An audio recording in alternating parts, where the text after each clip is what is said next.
Um, This little meet and greet was really a way to let you know that you are a vital part of this conversation this morning.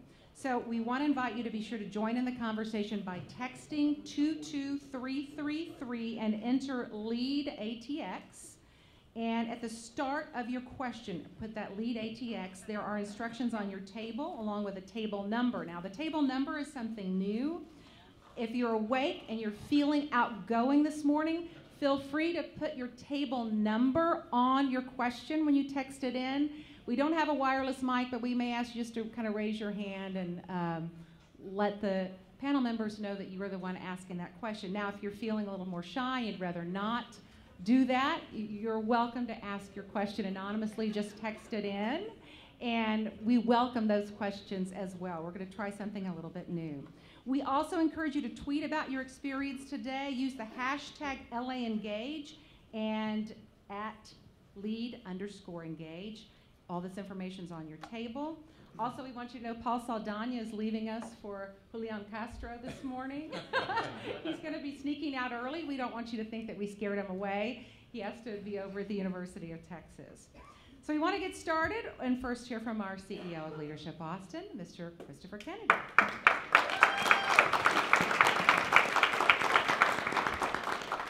Hey y'all, on behalf of the board and the staff, we just again want to welcome you to kick off our new season. We've got 10 of these coming, so again, we have some record levels happening. We have record level season tickets, so we're really excited about that. Thank you all the season ticket holders in the room. For folks that are new, as a reminder, what we're trying to do here at these breakfasts are three things. We're trying to raise the issues that are some of the hotter topics in the community. Most important, we're asking you, number two, to lean into some perspectives or concepts or opinions that you may agree with or you may disagree with. The issue we're trying to get across is some understanding of different and opposing opinions. And third, we are asking the most important piece is the call to action. Anytime we have these breakfasts, we'll have our speakers give a call to action. And that call to action could be simply you having a conversation at the dinner table tonight with your family or your friends about what happened or what opinions changed, reinforced for you, or something resonated that you like to articulate. It could be as simple as that, or it also could be as much as interest in trying to get more involved in trying to get some policy changes around those topics. The bottom line is this is about a breakfast about civic engagement, civic participation, and the responsibility each of us carry to be part of this community we all call home. So please remember what we're trying to do at these breakfasts. It is that call to action. We couldn't do this without the table sponsors or our sponsors that are sitting on the table. All of our corporate sponsors have been great supporters of Leadership Austin are listed there. We have the Austin Board of Realtors for the third year in the row being the presenting sponsor. We really want to thank them for that heavy lifting. With that, I'd ask the CEO of Austin Board of Realtors, Paul Hilger, to share a few words and we'll get started. Thank you, Christopher. Good morning. Good morning. I am the CEO of the Austin Board of Realtors, and I am very honored to welcome you as well. And the Austin Board is really very proud to be a presenting sponsor of this very important breakfast. I'd like to ask a question that gets asked a lot. How many of you is this the very first time you've come to this breakfast? Raise them high.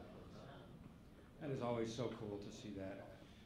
You're in a place, I would tell you, that is very important if you want to be a part of making Austin what it says it's trying to be or what it claims to be.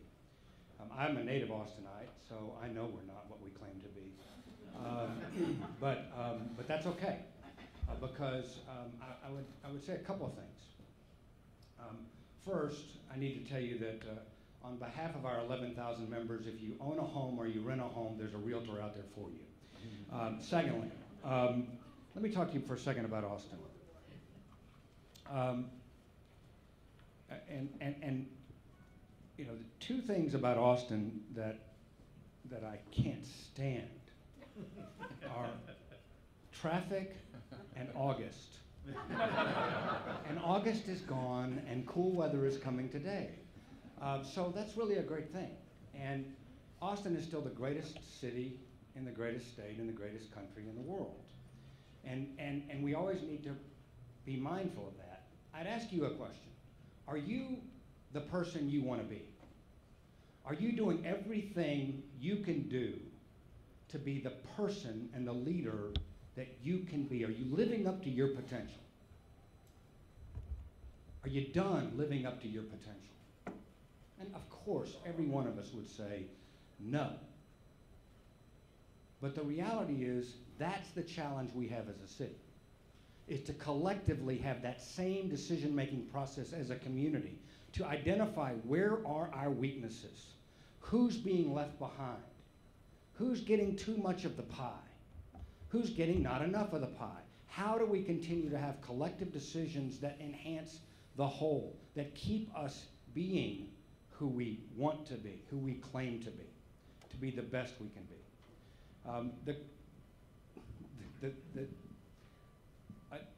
One of the greatest things about Austin is Leadership Austin, and it really truly is. And now, well, it's always been led by really great people. Heather was awesome. Christopher is taking it to a whole new level. And now we got Judy Maggio as part of the team. And so this panel is incredibly well qualified to talk about the conscience of Austin, because now 2 of them are former elected officials and they can say whatever the hell they want to say. And that's awesome. And the third one is a sitting elected official. And I still say whatever the hell I want to say. And he's always said whatever he ever wanted to say. So with that, thank you very much. I look forward to a great, great series. Tell everybody you know, let's fill this place every second Wednesday of every month, and let's keep Austin continuing to improve. Thanks.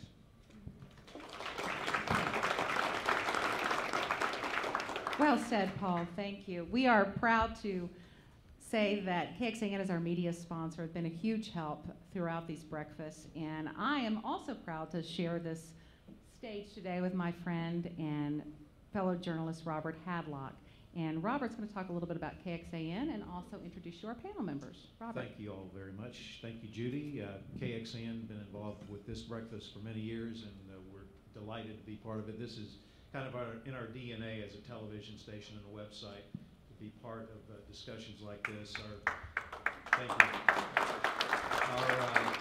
Our brand for our news is in-depth and investigative, and boy, this really fits quite well. And we've got our news director here, Chad Cross, and assistant news director, Tim Betcher, over at the table there. And we are broadcasting live on our station, KNBA, KXAN News Today on the CW Austin. We're going to dip in and show live pictures during this forum, and we appreciate y'all being here. We have an outstanding group here with us today. Cheryl Cole is the former mayor pro tem for the city of Austin, who is now in private law practice here in town. Mark Strama is the head of Google Fiber in Austin. He also represented the capital city in District 50 at the Texas legislature. And Paul Saldana is a current member of the Austin School Board and a lifelong Austin resident as well. And we certainly appreciate all of you being here this morning. Judy? You know, a dear friend once asked me if it's possible to love a city the way you love a human being. And that is exactly how I feel about Austin, Texas. But just like you have to have tough conversations with the people you love, we want to have kind of a tough conversation about the city that we love today. This morning we have an hour with 3 key community thought leaders to take a look at where we are as a city and if we are truly reflecting the values. Are we living what we say we are as a community? The first question, and Cheryl, I want to start with you, but everybody chime in. Does Austin kind of get a pass because we're considered progressive and forward-thinking, so people think we must be doing everything right?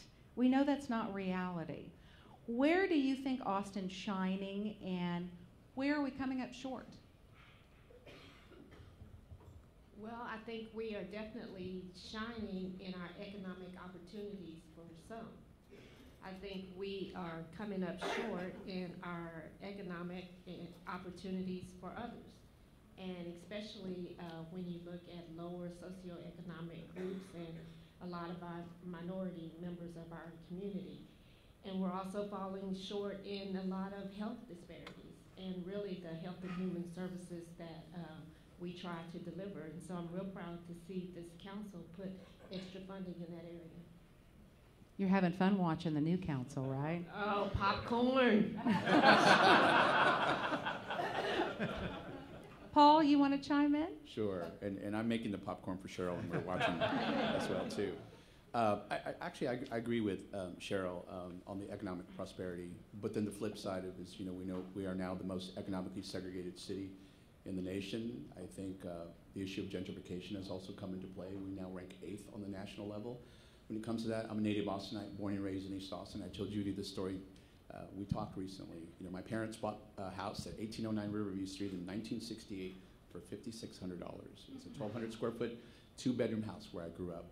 And about 15 years ago, it sold for almost $300,000. Of course, they tore the house down, and there are now 2 lovely condominiums there. So, the issues of affordability certainly come into play, and I think there's still a lot of people in our community who are struggling as a result of that. So we still have a lot of work to do in the issues of affordability. The cost of living here has increased tremendously, and so we have a real challenge there. I have a question about that. This is a sincere question. I don't know the answer to it. Maybe y'all do. How can we be the most economically segregated city in the country and have a gentrification problem at the same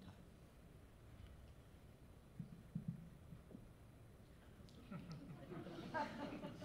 I mean, is that a thing? Can you do that? Yeah, absolutely. Sure you can. You want me to start with the 1928 master plan and then go from there? Doesn't gentrification have the short-term effect of creating economic desegregation? It does, but I think you get into a situation where those individuals who lived, as an example, east of I-35 for many, many years, many of them are senior citizens who live on a limited income. If you take into context the increase of property taxes and values over the last 15 years, there are parts of East Austin where that has increased 400 to 600%. And so I agree, it's not all a negative thing, but I think those individuals, particularly those on the lower income scale, in essence, don't have anybody advocating for them. In many cases, they're senior citizens. And I'm trying to find out, Mark, if you're focusing on the fact that there is a positive upside of gentrification. I'm actually not making a point. Okay. I'm actually trying to get clarity on this, right? The gentrification, one characteristic of gentrification is it is the influx of higher income people into an area of lower income, right? And so I'm just wondering how we can be struggling with both problems at the same time. Well, a lot of times we refer to 2 Austins, one that we know, which my former council member Mike Martinez used to say, and one that we show. And I think that there's certain portions of town, whether you're talking about those that are gentrified or not, that we show, and then there's other portions of town that we don't show. It may just be that there are 2 distinct problems that occur in 2 distinct parts of the city, right? But the hard part of it is knowing what to wish for, right? Because when we economically desegregate, we cause a different problem that causes just as much consternation as the economic segregation. Let me turn to the question that you asked. But before I do, can I just point out Of course. that This is an open it is discussion. a quintessentially Austin point of view on the general subject of Austin, that Paul Hilgers thinks August only happens in Austin. If he were still here, I would let him know that besides South by Southwest, oh, there you are. Besides South by, pretty much all the other things we celebrate. Christmas happens everywhere. July 4th is celebrated throughout the U.S. Yeah, okay. Amen, Paul. And August is arguably worse. And I heard there's somebody here who's been in Austin 2 days and on their 3rd day came to Leadership Austin. That's pretty awesome. That's pretty awesome. If you're trying to figure out what Keep Austin Weird means, we all are. I think you guys have that covered. I define it this way. Everybody in Austin is still mad at Lance Armstrong for using performance-enhancing drugs, but everybody in Austin loves Willie Nelson for it.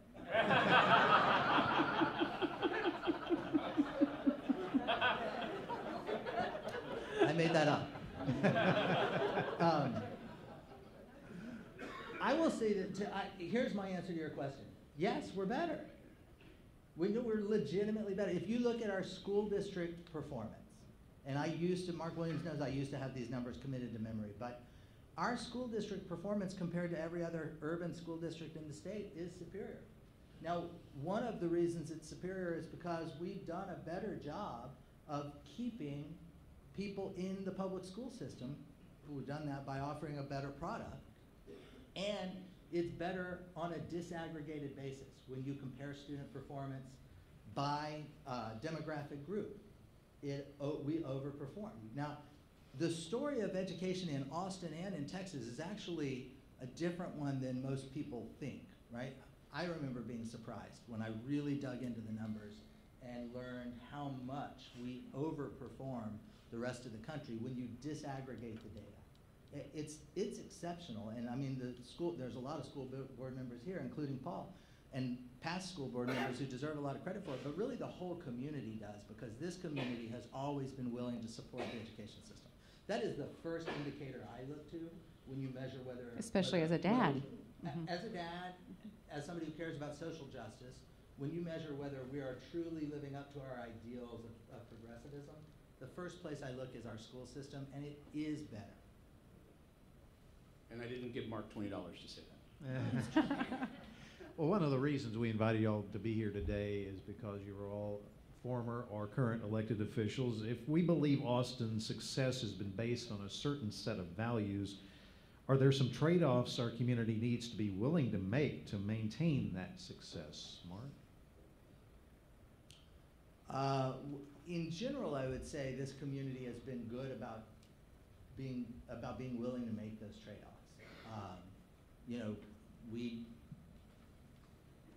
We have getting our education system to where it isn't easy, and I would say the school district directs its resources to the areas of greatest need. By the way, none of what I said about education is to suggest we should be complacent or satisfied with where we are. There's tremendous room for improvement. The quality, the outcomes are still very different in different parts of town. There's a lot of work to do, but every day, I think at the school board level, you guys make choices to redirect resources in painful ways, in ways that aren't optimal for you politically, that direct the resources to the areas of greatest need. At the city council level, I think you guys have made, when you were there and continuing today, y'all make those same hard choices.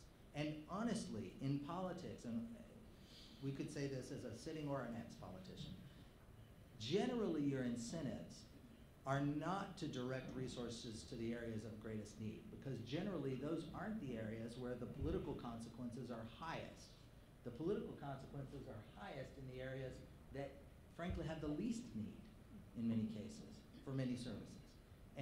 But those are the communities that have the loudest political voices. And I feel like there are always exceptions, and we're not perfect by any stretch. But in general, this city, this community, tends to target the areas of greatest need in a way that is very consonant with those values. I would agree with that too. I also, if I can talk about the school district for a minute. First of all, those of you who have students in AIC, thank you.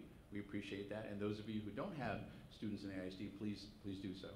I always, any opportunity I get to be in front of an audience, I always talk about how public education is a civic responsibility. We're down. Our student enrollment is actually declining. We used to have 85,000 students. As of today, we have 82,450 thereabouts.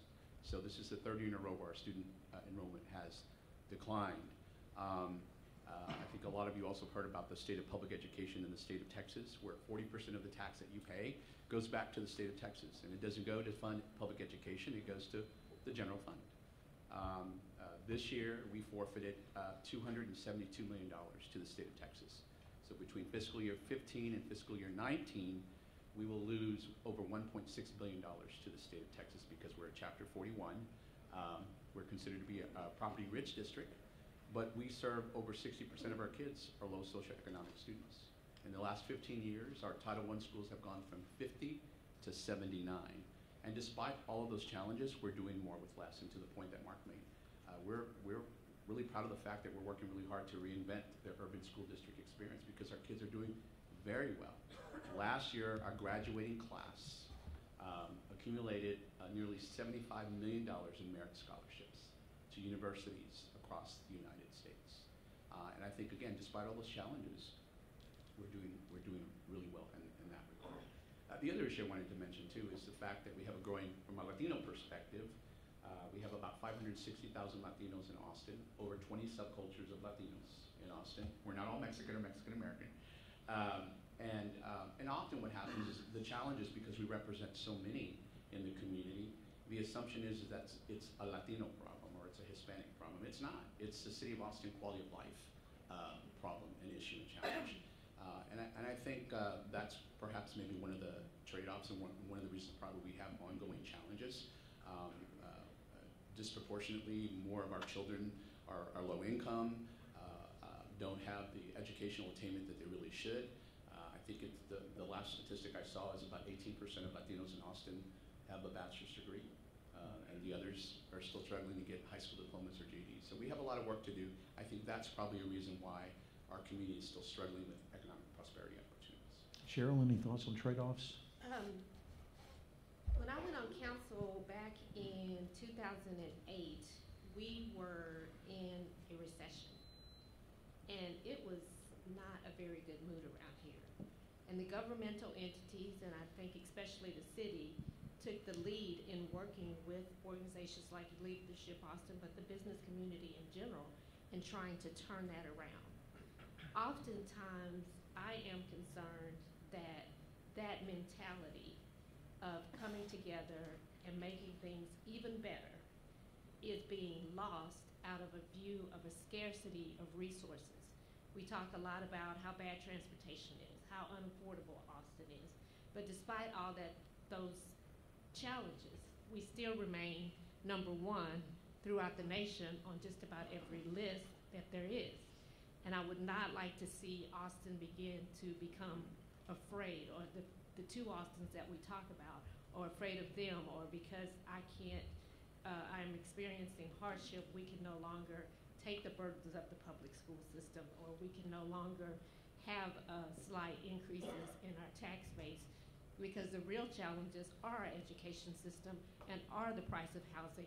It's not the tax rate, the $7 a year that might be charged by a particular entity, or $12 a year.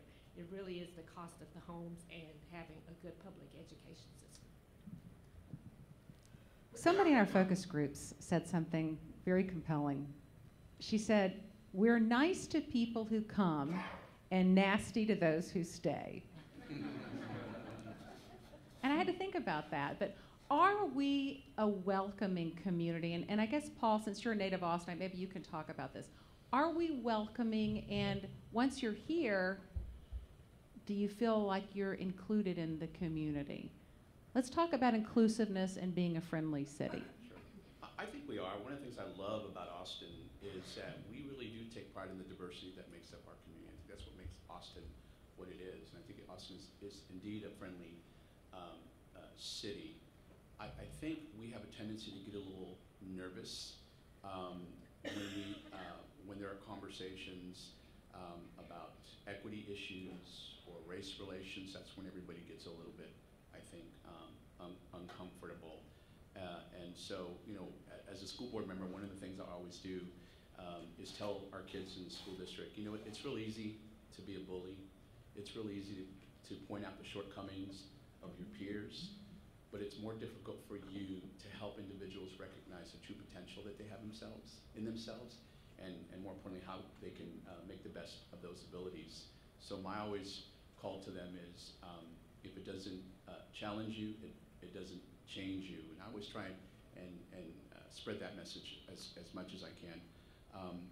But I think we certainly still have a lot of work to do in the community having these conversations. But I think certainly overall we are a welcoming city. I always try and also get outside my comfort zone and participate in many conversations. In our community we call them pláticas, where we sit over a cup of coffee and pan dulce or taquito or whatever, and just to get to know other individuals. So I encourage you, I think that's one thing that we can do is get outside our comfort zone, go to a part of town that you've never been to, or go and visit with a community that you've never been to, and learn a little bit more about each other. And I think that'll make a world of difference. I went to the University of Texas, and I think that if you're a Longhorn, we're inclusive, and if you're an Aggie, you're not, and that's the way it should be.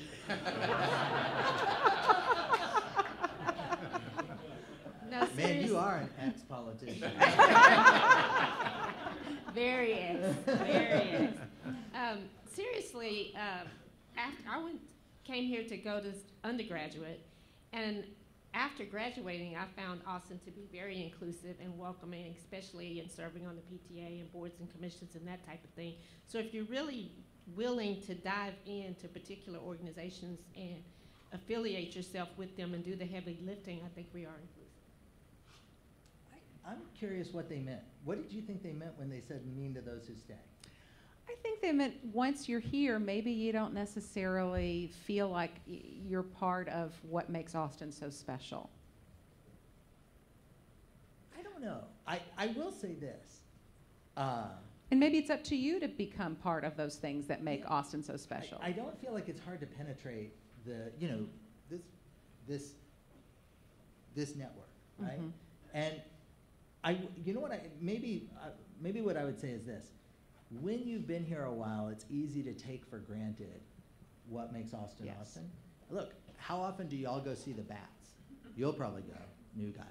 But y'all don't go see the Bats. When I remember I waited in line and got a ticket to go see The Daily Show when it was taping here. And Lucky. It was long, no, waited all day in line. And I remember it was the last day they taped here, and at the end of the show, the whole cast and the whole production crew came out on stage and just delivered a 30-minute, ode to Austin.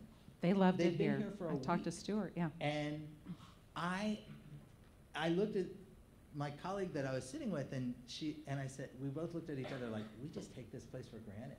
Like, we just take all the cool things that they're telling us how much fun they had doing.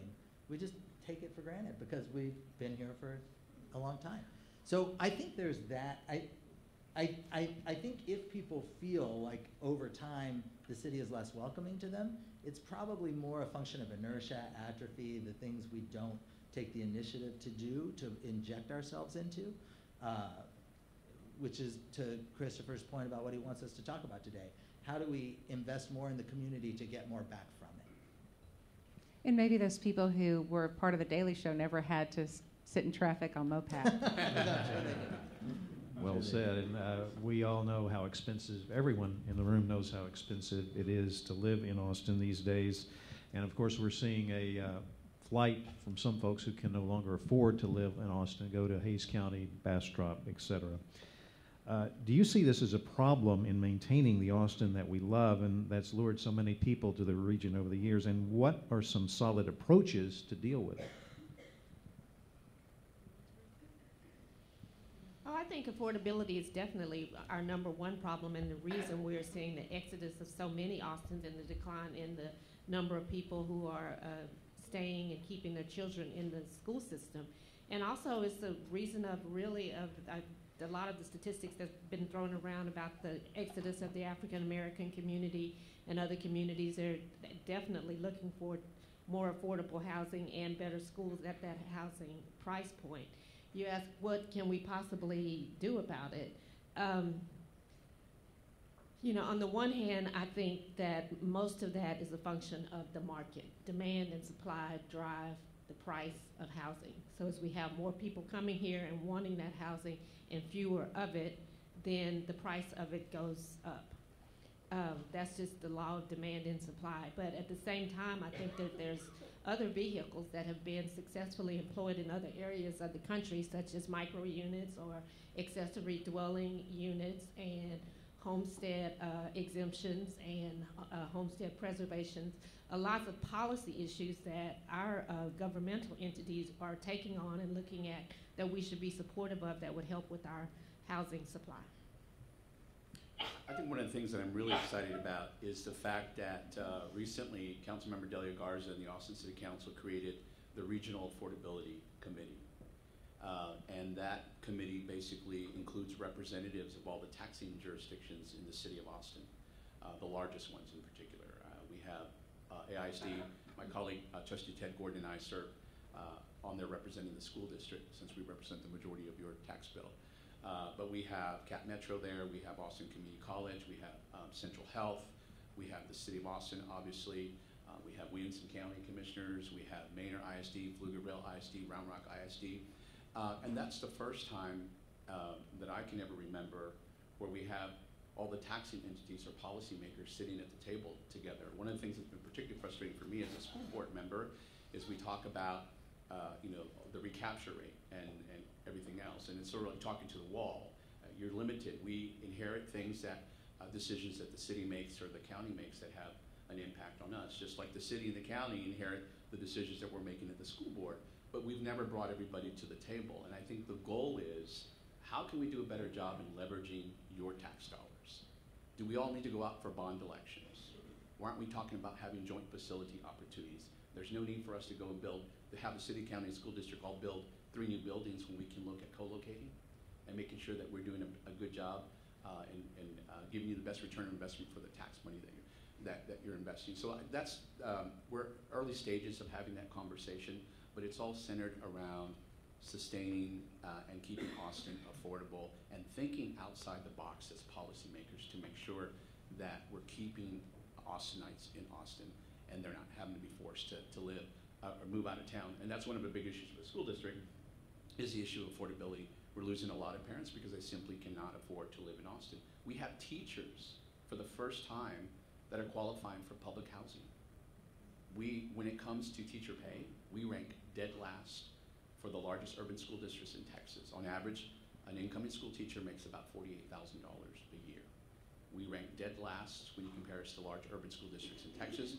When you compare us to the school districts in Central Texas, we rank dead last. So our teachers can no longer afford to live here. I'm biased, I'm married to a school teacher. Paul, I know you're going to have to leave us early, so I want to get into this text question because it kind of affects you. And then, Mark, we really do want to hear what you have to say about affordability. It says, this is a text question. AISD estimates that between 3,000 to 5,000 of their students are homeless in the Austin Independent School District. Talk about that issue. That kind of brings the whole education and affordability issue together to a head. Yeah, and I'm not surprised at that number. I've known that. I mentioned I'm married to a school teacher. She's a bilingual special ed teacher, and yeah, that is a real challenge for many families and students. It's the issue, the mobility.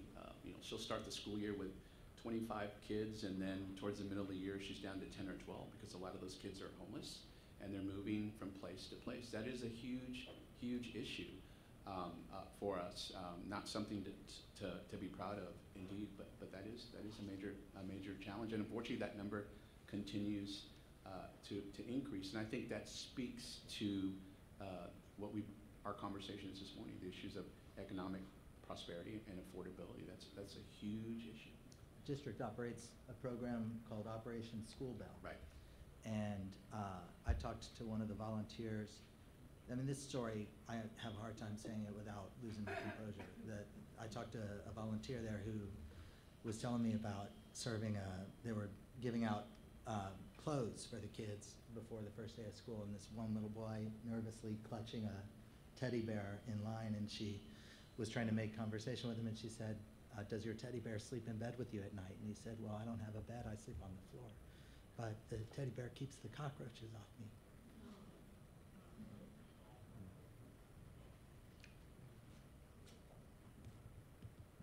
That's a challenge for an educator, for your wife, for the school board members. That's a challenge. We had last year, one of the, I claim to try to be tough, but I think I cried at every high school graduation last year, and there was one particular story that touched me. It was a young lady from Reagan, homeless. She started, hadn't been in the school system for quite a while, and basically she was behind, but we brought her in as a sophomore, but she graduated as a salutatorian for the graduating class and has received a full scholarship. She earned her degree in 3 years. And she was actually one of the students who actually received an associate's degree from Austin Community College. So she actually received her associate's degree, and then 2 weeks later got her high school diploma. And she's doesn't have any parents, homeless young lady. Yeah. And she's off to a full ride, full scholarship. My wife was part of a tutoring program at Travis High School, and she told me a story once about one of the really bright, high-achieving kids in the class used to stay afterward and make conversation with her. And, you know, one day just kind of kept the conversation going all the way out to the parking lot. Crystal realized she didn't have anywhere to go. She didn't have a home. You mentioned ACC. When we talk about social mobility and opportunity, creating an Austin that's as socially just as the one we want it to be, and tell ourselves that it is, maybe, ACC is important to include in that discussion. If you want to talk about a graduation that will inspire you, go to any graduation at ACC. Those are awesome. What are some real solutions? Paul, you touched on a little bit, but what are some real solutions to bridge this affordability gap? That you know, there's so many people in various communities being forced out of the city. Are there some ways that one of the questions that came in? Recognized businesses that have brought Austin where it is today. How can they cater to the populations that are struggling? There are lots of organizations involved in helping people of lower socioeconomic means. I saw Ann Howard here, who was with ECHO, which stands for End Chronic Homelessness. Ending Community Homelessness Coalition. Oh, you changed the, I'm a board member. Well, this community and city council has spent lots of research and lots of studies, and I am familiar with the homeless situation at the school, and we've worked with the school district on that, and Mark Williams, and that is one of the more heart-grabbing things for people to realize that it actually affects our children. But one of the solutions is to build more what we call permanent supportive housing, and that is the type of housing where people begin to receive the treatment for services that will actually move them from dependency to independence, and for them and their children. One of the things that we're doing in the school district is we've adopted a communities and school models. And so we're opening up the schools to the social service providers in our community. I mean, the challenge that we have at the school district is our mandate by the state of Texas is to make sure that we're educating our kids and they're graduating. And as we know, teachers then take on the roles of being the social worker, the nurse, all of those things. But what we found is that we can help by partnering with our local nonprofits in Austin so that they can work with us and the families in particular to stabilize the home situation, whether it be mom or dad needs a job, somebody needs access to health care, whatever it may be. We help stabilize the home situation so that mom or dad, legal guardian, grandmother, whoever it is, can then focus on the educational success of the child or children in school. That goes a long way. And I think that's something about Austin that I think is that sets us apart from others, is that we're very compelling. We do our best to try and take care of our own. We still have a lot of work to do, but I think that's a good model where the school district working in partnership with all the nonprofits and social service organizations that we have in Austin. I think that's a testament. Okay, then before you go, I'm going to throw an idea out. You know, the most effective academic intervention of the last 50 years in public education is the free and reduced lunch program, because kids can't learn when they're hungry. Right? For all the studying we do about what else we can do to improve pedagogy and academics and curriculum, feeding kids who don't get fed at home is the best thing we do to improve educational outcomes. I was on this strategic planning committee for the district talking about how the city, the county, and the school district could better coordinate the expenditure of resources, which you just brought up. I'm really glad you're thinking about that. What if we created a free and reduced dinner program? What if kids were encouraged to bring their family to school for dinner? And through that mechanism, you use that, every Title I principal will tell you that the best way to get turnout at the PTA meetings is to have pizza there. And what if we did it every night? And while we did it, we had resume writing programs and access to the school library full of with a computer lab, right? What if we had English language instruction programs for the parents? What if that's where we delivered the social services that the city and the county deliver in an otherwise fragmented sort of delivery system? What if we took community schools to the extreme and said this is going to be the delivery channel for all of our social services programs? Because we've got the building and we've got the audience, and it's a distribution channel. Do you have the money?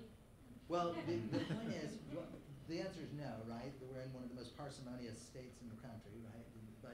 But the question is really just how do you get the most bang for the buck that's already getting spent, right? So what if you took all the money that's currently being spent and just channeled it, targeted it right through the school system?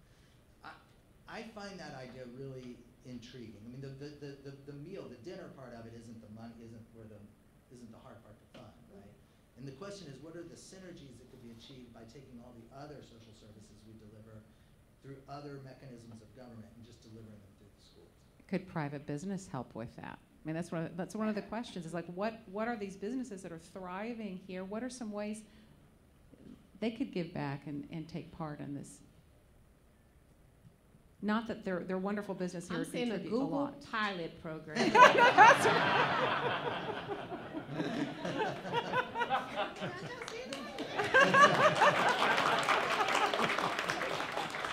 Intriguing. I just tweeted, Google's going to provide free dinner.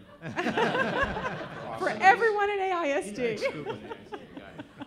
Judy, before I leave, I'm going to have to leave, but one of the things that I wanted to say before I leave is, Austin, we started off this conversation about Austin being a very progressive city and what have you, but the truth is that my friend here to the right was the first African-American woman elected to the Austin City Council.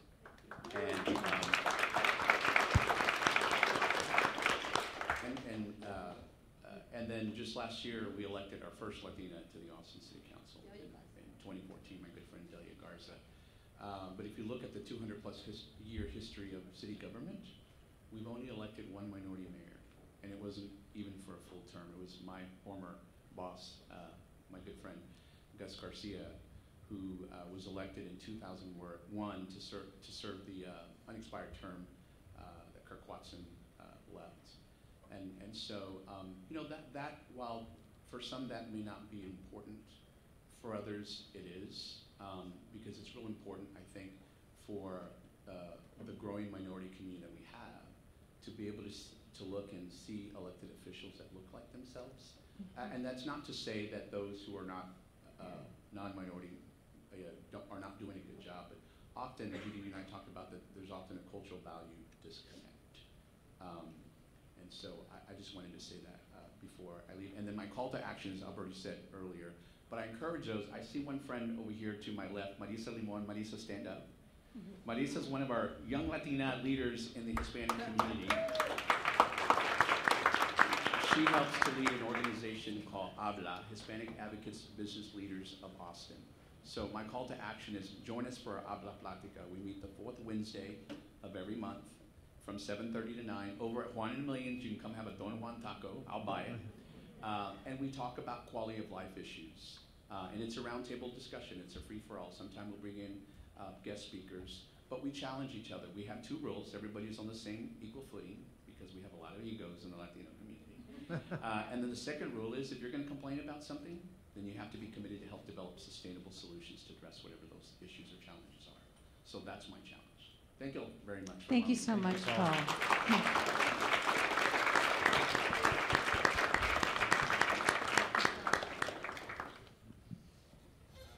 Appreciate you coming. We have one of the fastest growing populations of folks 60 plus, and that's not really talked about a lot, but we're an aging community as well. And a lot of them are being priced out of their homes when they get their property tax bill, and we all know utility bills are high and so forth.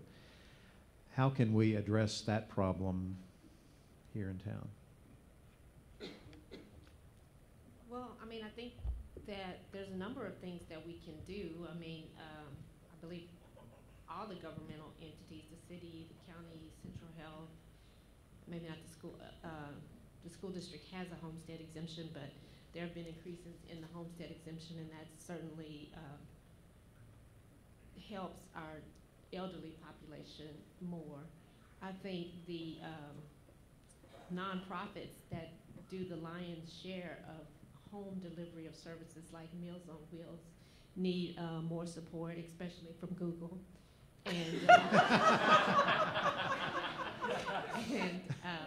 and I think we could all volunteer more in, there's van pool services and many things that come in that realm, but my mother actually lives in a facility like a family elder care, and I've noticed that when I go and visit, the elderly population that lives around her really just like to talk.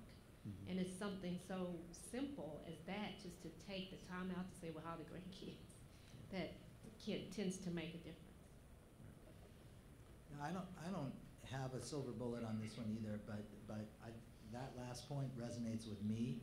I know that children benefit enormously from interaction with senior citizens, and senior citizens benefit enormously from interaction with children. And I know that our schools are desperately in need of both tutors and mentors, almost mentors more than tutors in some sense. And so I'd love to find ways to create some synergy there. I don't know an organization that specifically focuses on that pairing, and that might be one that ought to exist. Well, there's a new Mary Ellen, does it exist? No, we're working on it.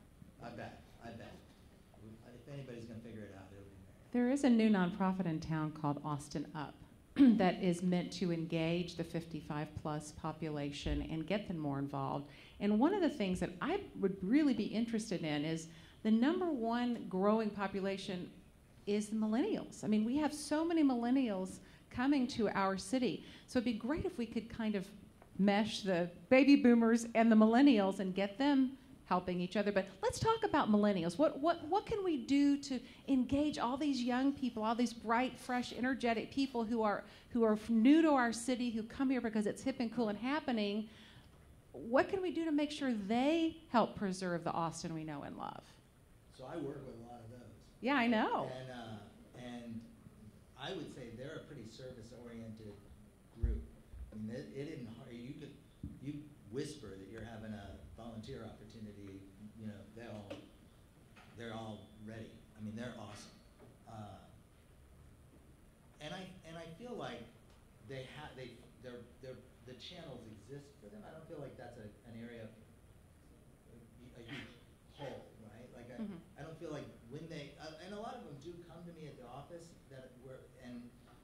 ask about this opportunity or that opportunity, which organization they want to get affiliated with, because they are feeling it out. They're new to that world, but I do feel like they're welcomed into that. That their energy is welcomed by the groups that can take advantage of it. And I would also say kind of what's going right in Austin is the impact that community is having on our creative culture, right? I worry a lot, back to the affordability question, that we're going to price the musicians out of the market, that the cool, funky, keep Austin weird vibe is at risk from just not being affordable to the, And that's one of our text questions. It says, art and music, our creative community, are very important to identifying our identity, to keeping our identity. I mean, music really put Austin on the map in a way. What can we do to keep these folks happy? I know that the mayor's offices look at this, but truly, Austin's a live music capital of the world. What are we going to do to keep our musicians happy? Because it is hard for them to continue to live here. Yeah. So what I would say first is just let's define the problem. Let's put boundaries around that. First of all, it's not broken yet, right? So far, things are good, right? Like the creative class is thriving here. The millennial generation in Austin rules the streets, as far as I can tell. But it's wise to be farsighted about there are structural risks for those that could jeopardize that dynamic. Affordability is the first thing. I think you've given a litany of policy areas that are kind of eyes glaze over to the people who don't make policy for a living, right? But they are, it's just arcane, esoteric public policy stuff. But that's really where solutions happen, right? I mean, when we get to the call to action thing, we can talk a little bit about how, like, some of the stuff that you do in making policy, it's just heavy lifting. It's a hard slog. It's not sexy. It's why no. I'm watching the presidential campaign right now, and I'm thinking, people really want politics to be super fun and entertaining, right? And then you watch, people, the people who are slogging through this race, stumbling and not getting any traction, are the ones who get their hands dirty in the policymaking process and dig into the really thorny stuff like what you're talking about, and those are the folks in the single digits, right? Or losing altitude fast. It's really disturbing to me as a guy as a former wonk who loves that stuff. But I think the good news is, I do think at City Hall, people are thinking about this. They're worried about that. And I do think there are policy mechanisms that can preserve what we love about Austin without killing the goose that laid the golden egg, because let's also acknowledge that the driver of this problem is our own success, right? All the things that when in the last mayoral race, all the things you guys got asked the most about were problems caused by success. They're the kinds of problems every city is hoping to have, right? You bet. Traffic and affordability are a function of inward migration. A thriving economy. And a thriving economy. Just to touch on the question that you asked about the millennials, I think they are wonderful to the city, and of course we're glad to see them at Facebook and the other high-tech companies. The only place I really don't see them that they are badly needed is on boards and commissions and working groups for the city. What Mark is talking about, the heavy lifting that really is going to affect them for the long term, whether you're talking about the planning commission, whether you're talking about Code Next, I don't see them or the organizations that they join really being directly connected to the policy decisions that are going to shape the city. I wonder what your thoughts are on the University of Texas, what they could be doing better to make Austin a better place to live. They really need a quarterback.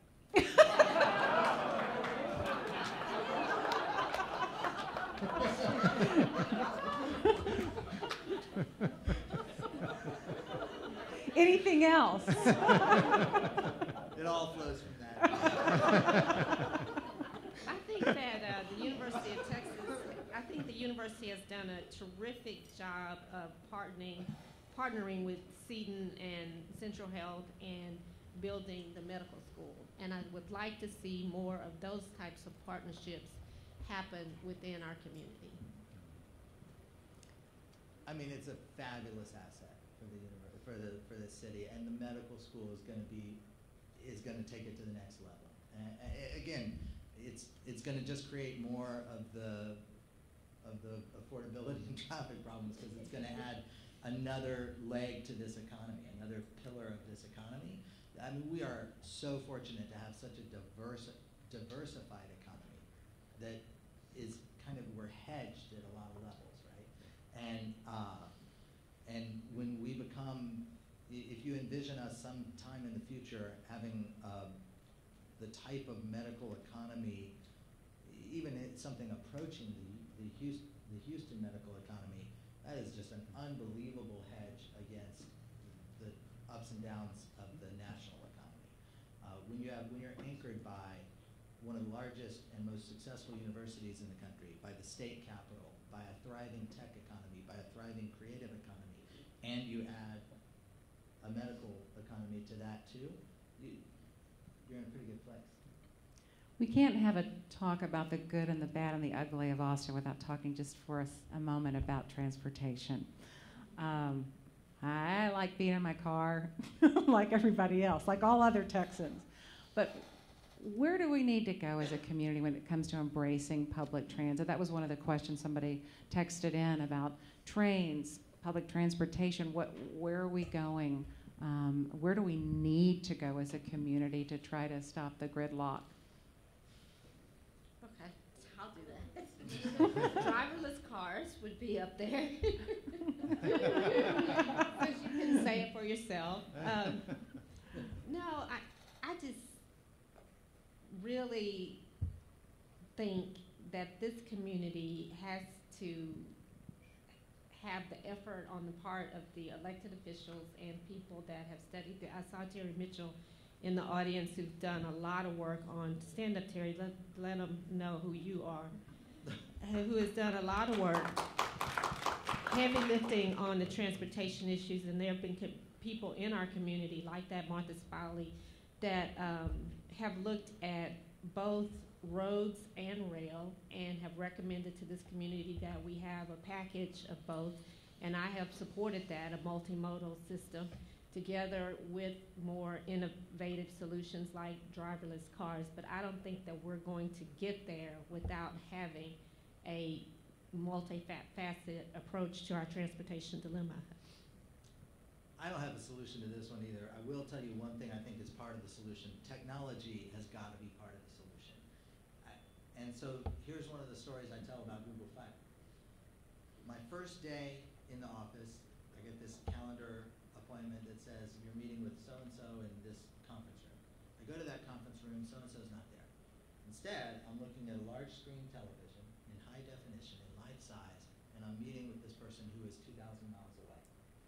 Now the first 5 minutes, we've all done, maybe, most of you have probably done video conferencing from your laptop from a hotel.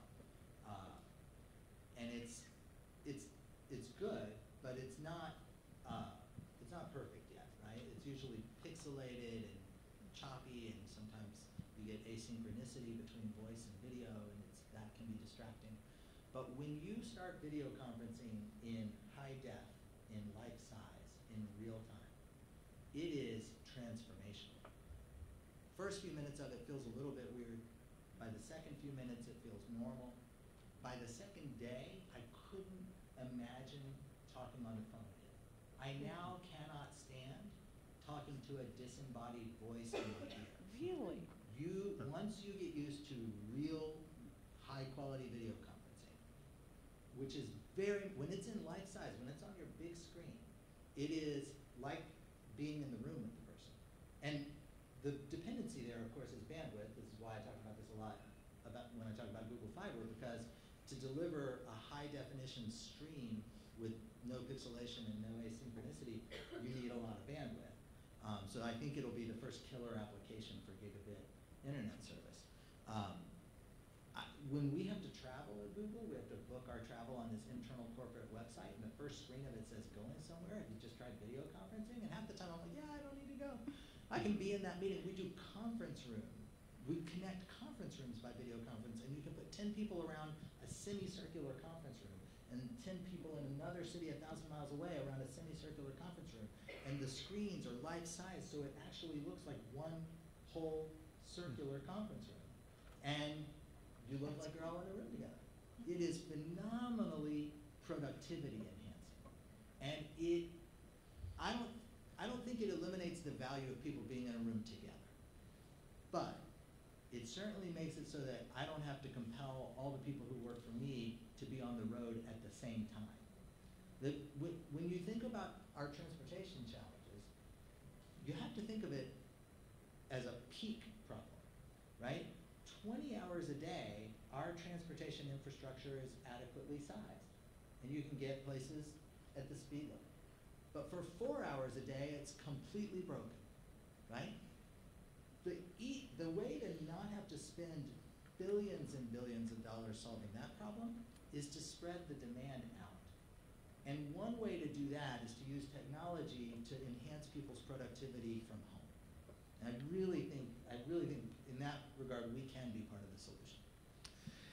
Time to ask our final question, perhaps to find out what actionable way our audience can get involved in our community. Cheryl? Well, I've already said this. I think it's important to be involved in the fabric of Austin through the nonprofit sector and also the government sector by serving on various boards and commissions and through the organizations like Leadership Austin and many other organizations throughout the city.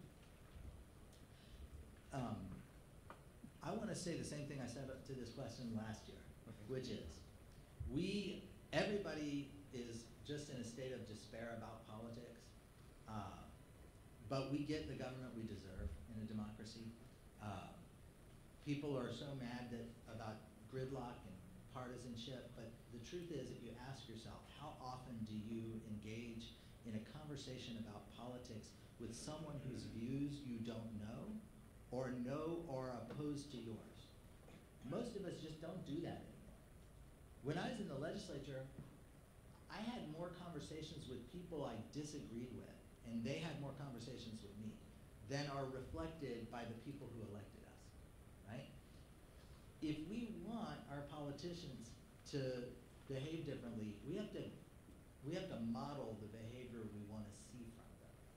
And so I think my call to action is talk about the issues in our community as a part of your daily life. We tend to segregate our whatever civic and political engagements and beliefs we have, we tend to keep them in our closed circle of people we know we're going to get positive feedback from.